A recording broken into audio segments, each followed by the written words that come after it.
Hi, it's Bishop Mark. Today is Luke chapter 22, verses 31 to 38. We're continuing with the Last Supper. And what I'm going to read now, especially the second half of it, is not very familiar. We read different versions of this story at Mass. And when we tell the story of the Last Supper, we don't always use this section of Luke. But it has some interesting things in it. And so I think it's fascinating to explore, what does it mean? It's easily passed over when you're not reading the whole gospel as carefully as we are. Easily passed over. But together we're going to analyze every single thing in this gospel. So let us continue. So they're at the Last Supper. And let's remember now, as we read this, that Simon was given the name Peter by Jesus, right? Simon's his real name. His brother is Andrew. But Jesus gives him the name Peter and says, upon this rock I will build my church. He makes him the first of the apostles, right? So Peter is the word for rock. So Simon is his real name, and Peter is the name that Jesus gave him. I think it's important because in this first passage, he uses both names. So, Simon, Simon, behold, Satan has demanded to sift all of you like wheat. So he's at the table. Judas, I would presume, is gone by now, because in other gospel, Judas leaves. And now he's about to go through his death and his passion, and he turns to Simon. Now, two things here. Simon Peter, we know that denied Christ, and Christ predicted it ahead of time. So that's what this is about.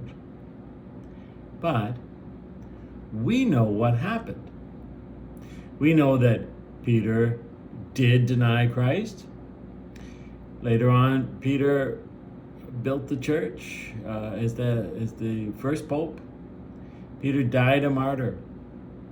So we know that Peter was a faithful follower of Christ, despite his denial. Jesus seems to know that. The only one in this story that doesn't know that is Peter. He doesn't know his future like we do, because we know the gospel, and like Jesus hopes and for him in this gospel. So we have to look at it from different perspectives. The perspective we want to look at it is right now is the confusion of Peter and the apostles. What is he talking about? What is he talking about? It's more clear to us than it is to them, for sure. So the first thing we just heard was Satan will come and sift you like wheat. Well, that is to scatter them. The Jewish people, the Romans, they want Jesus to go away. They want to destroy Jesus so that his word, like the seed, we've seen that image of the word as the seed, will be scattered and gone. Satan wants to scatter them. Satan wants to destroy Jesus' words. Jesus is telling them that. They need to preserve his word. He is going, and Satan is going to try to sift them like wheat. Scatter the word. Destroy the word. The apostles need to plant the seed, right? The apostles need to keep the word alive. They did. That's why we're reading this gospel. But the time, so we're looking at then and now. Jesus warned them that Satan was after them. And they took that warning. Okay. But I have prayed that your own faith may not fail. And once you have turned back, you must strengthen your brothers. Once you have turned back, he's saying to Simon, Peter, you will strengthen. That's what I'm praying for. You will strengthen your brothers. Obviously, Jesus knows that Peter will deny him. Obviously, Jesus knows it's going to be very difficult to the apostles. And Peter's going to have to go through some awful stuff because Peter, Simon Peter, is going to feel very guilty. But when he returns, if he returns, which he did, if he returns, that will give him the strength. His failure will give him the strength. And what does he need to do with that? He needs to strengthen his brothers, the apostles, and the people of God. You know, sometimes through failure and recovery and learning from it, well, always we grow stronger if we learn from our failures. This is what he's praying for Simon Peter. Isn't it interesting?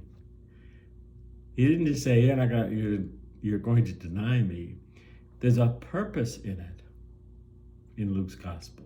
And the purpose in it is that he will then learn from it and strengthen his brothers. Read that again. But I have prayed that your own faith may not fail. And once you have turned back, you must strengthen your brothers.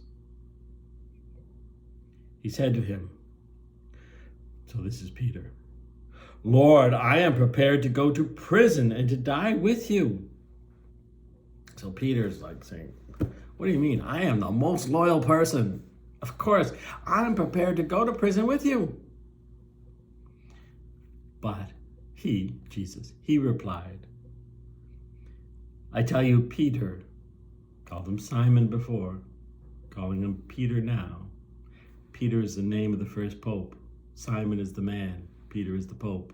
They're the same person. But as pope, he's named Peter. I tell you, Peter, before the cock crows this day, you will deny me three times that you know me.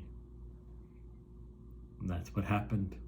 Now, before the cock crows means before sundown and the cock crows, right? So they're at their Passover supper, which is around evening time. And soon, right, very soon, despite your bravado, your readiness to go to prison, you're not ready, Peter. You're going to deny me. He said to them, when I sent you forth without a money bag or sack or sandals, were you in need of anything? No, nothing, they replied. He said to them, but now one who has a money bag should take it, and likewise a sack. One who does not have a sword should sell his cloak and buy one. Okay, what is going on in that passage? With Jesus, you need nothing but Jesus. When they were sent out by Jesus, he said, take nothing with you. You need nothing but Jesus. Just go with faith. You'll be fine. But very shortly, they're going to be on their own. Jesus will die. There'll be 3 days at least, right?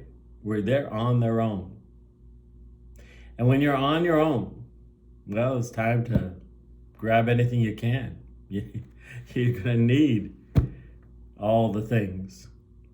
Now, the sword reference to Jesus is you're going to need to fend for yourself. It's not necessarily you're going to fight a war, but they take it that way. They take it like, oh, we're going to need a sword? Great, we're going to fight. Yay!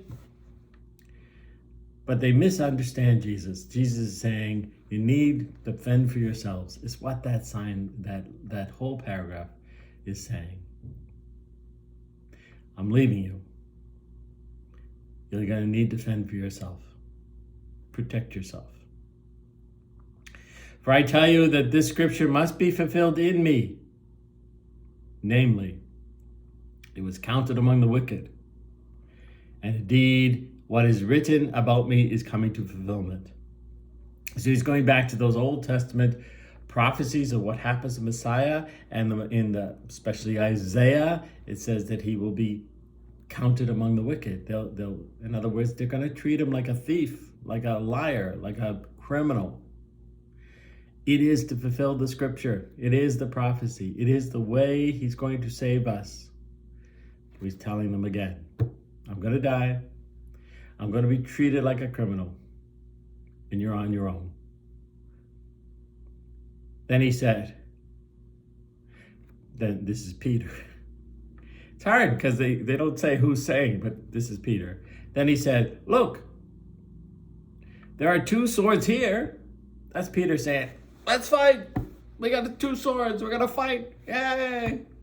I'm with you.